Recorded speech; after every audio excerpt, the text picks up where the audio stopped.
नमस्कार दोस्तों, ज्योतिष का सफर में नरेश गांधी का सादर प्रणाम। यह हमारा 118वां एपिसोड है जिसका नाम है विरासत मिलने के योग। इंसान इस पृथ्वी नाम के ग्रह पर जन्म लेता है और अपनी मेहनत से धन संपत्ति इकट्ठी करता है। पूरी जिंदगी धन संपत्ति की माया नहीं छूटती, लेकिन एक दिन शरीर छूट जाता है। धन दौलत संपत्ति सब कुछ इसी पृथ्वी पर रह जाती है। कल तक जिस संपत्ति का मालिक वह था, आज उसी संपत्ति का मालिक कोई और बन जाता है। जगत मुसाफिर खाना, लगा है आना जाना। हम भी दोस्तों अपनी ज्योतिष की मुसाफरी को आगे बढ़ाते हैं और शुरू करते हैं ज्योतिष का सफर। कुंडली में 8वां स्थान विल वारसा का है। इसे आप विरासत भी कह सकते हैं। इसे गुप्त स्थान और गुप्त विद्या का स्थान भी कहते हैं। इसके अलावा इस स्थान से आयुष्य, मृत्यु, भेंट, सौगात, बख्शिश, दहेज, दाइजा, लॉटरी, जमीन में गड़ा खजाना, ससुराल से मिलने वाला धन और बिना मेहनत का धन यहीं से मिलता है।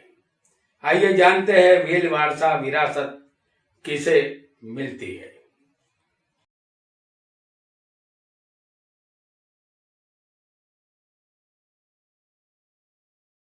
इस कुंडली में कोई भी राशि हमने नहीं लिखी है, सिर्फ लग्न लिखा है।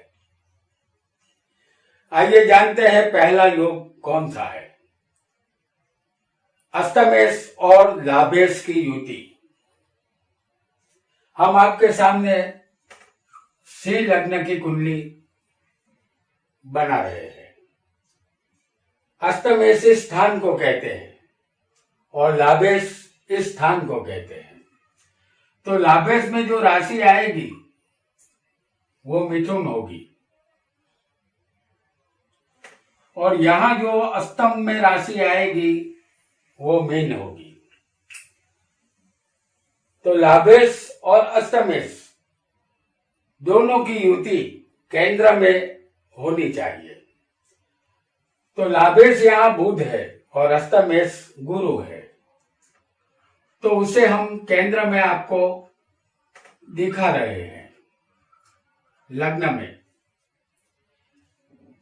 ये अष्टमेश और लाभेश की युति है लग्न में, केंद्र में।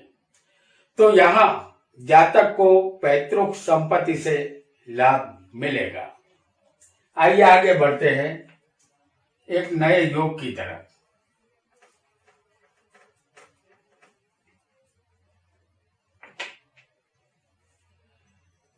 यह दूसरा योग है। 8वें शुभ ग्रह होने चाहिए। लग्न कोई भी हो, लेकिन अष्टम स्थान में शुभ ग्रह किसे कहते हैं? चंद्र को, बुध को और गुरु को और शुक्र को। ये 4 ग्रह शुभ माने गए हैं। अगर अष्टम स्थान में इनमें से कोई भी एक भी हो सकता है, 2 भी हो सकते हैं, किसी को 3 भी हो सकते हैं और चारों के 4 भी हो सकते हैं। तो ये शुभ ग्रह अष्टम स्थान में होंगे तो किसी का भी विल वारसा या कोई भी ऐसी धन संपत्ति इस जातक को अपने ससुराल से मिल सकती है। आइए आगे बढ़ते हैं। एक नए योग को हम जानते हैं। तीसरा योग है अष्टमेश केंद्र में बलवान और उच्च का होना चाहिए। यहां हम दिखा रहे हैं आपको मेष लग्न की कुंडली। तो मेष लग्न में अष्टमेश कौन बनेगा? मंगल बनेगा और उसे केंद्र में बलवान होना चाहिए। तो केंद्र में मकर राशि आएगी और मंगल 10वें बैठा होगा। ये कर्म का स्थान है। अगर अष्टमेश केंद्र में बलवान होगा तो ऐसा योग बनने पर जातक को बिना मेहनत का धन जरूर मिलेगा, ऐसा मानना चाहिए। आइए आगे बढ़ते हैं, एक नए योग को जानते हैं। अष्टमेश और दशमेश का परिवर्तन होना चाहिए। जैसे हम आपके लिए यहाँ पर वृश्चिक लग्न की कुंडली बना रहे हैं, तो वृश्चिक लग्न में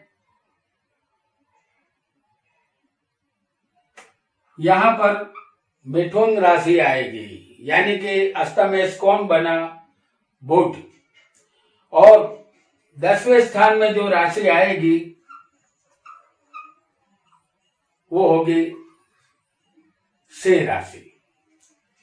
तो यहाँ पर अष्टमेश बुध है और 10वें सूर्य है।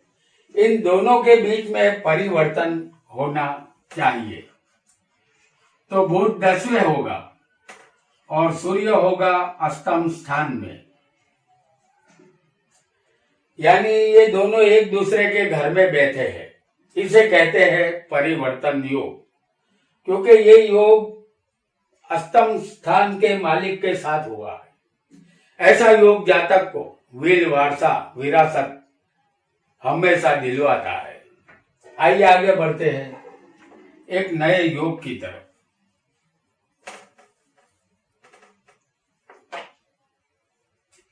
ये हमारा 5वां योग है।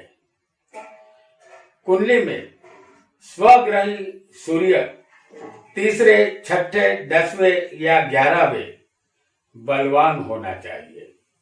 यहां पर मिथुन लग्न आएगा, तो मिथुन लग्न की कुंडली में स्वग्रही सूर्य 3 आएगा, जैसे हम आपको यहां बता रहे हैं। और अगर समझ लीजिए कि किसी का मिथुन लग्न हो और 3 स्थान में सूर्य स्वग्रही बैठा होगा, तो उसे वील वारसा मिलना है। अब हम एक और लग्न को देखते हैं, जैसे मीन लग्न।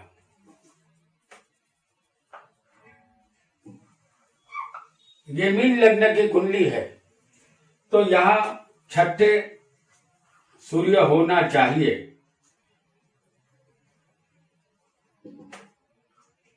यहां पर सिंह राशि आएगी। इस लग्न में भी सूर्य बलवान है, स्वग्रही है। आइए आगे बढ़ते हैं। और 10वें स्थान में सूर्य, यानी कि स्वग्रही 10वें स्थान में यहां होगा, तो लग्न कौन सा आएगा? वृश्चिक लग्न आएगा। 5, 6, 7 और 8।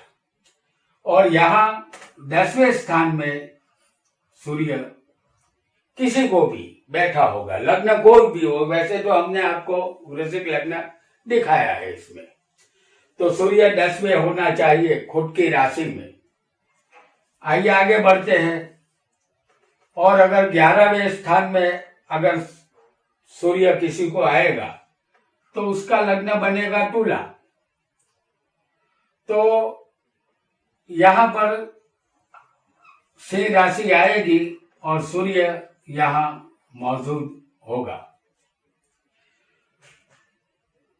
यहां सूर्य स्वग्रही है 11वें स्थान में। तो हमने जो योग बताया 3, 6, 10वें और 11वें, सूर्य सिंह राशि का स्वग्रही होना चाहिए। और वो कौन से लग्न में बनेगा ये भी आपने जान लिया। अगर ऐसा योग बनता है तो ये जातक पैतृक संपत्ति अचूक प्राप्त करता है। आइए आगे बढ़ते हैं एक नए योग की तरफ। कोई भी लग्न हो, 8वें गुरु या गुरु की दृष्टि होनी चाहिए। जैसे गुरु हम आपको यहां पर दिखा रहे हैं, गुरु यहां मौजूद होना चाहिए अष्टम स्थान में, या फिर इस स्थान पर गुरु की दृष्टि आनी चाहिए। अगर गुरु यहां होगा तो उसकी 7वीं दृष्टि अष्टम स्थान पर आएगी, और अगर गुरु यहां होगा किसी को तो इस गुरु की 5वीं दृष्टि यहां पर आएगी। और अगर गुरु किसी को यहां होगा तो अष्टम स्थान पर इसकी 9वीं दृष्टि भी आएगी।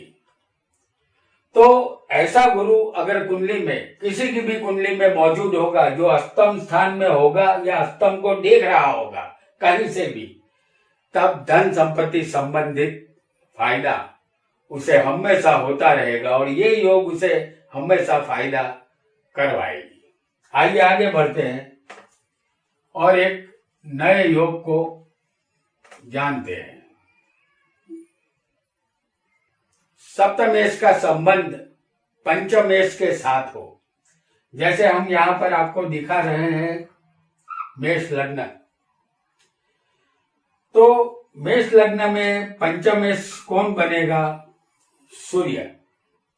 और सप्तमेश कौन बनेगा? शुक्र। तो सप्तमेश का संबंध पंचमेश के साथ होना चाहिए। तो हम आपको दिखा रहे हैं उन दोनों की युति पंचम स्थान में।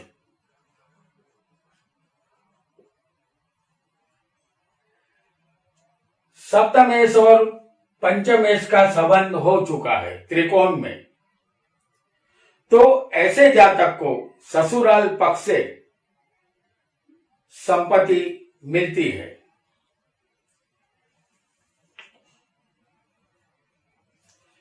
तो दोस्तों, आज हमने अष्टम स्थान से वील वारसा धन संपत्ति मिलने के योगों के विषय में जाना। और हालांकि बिना मेहनत के संपत्ति का मिलना ये भाग्य की बात है, और ये सब हमारे पूर्व जन्म के पुण्य प्रताप से ही मिलता है। आज इतना ही। आपका बहुत बहुत धन्यवाद।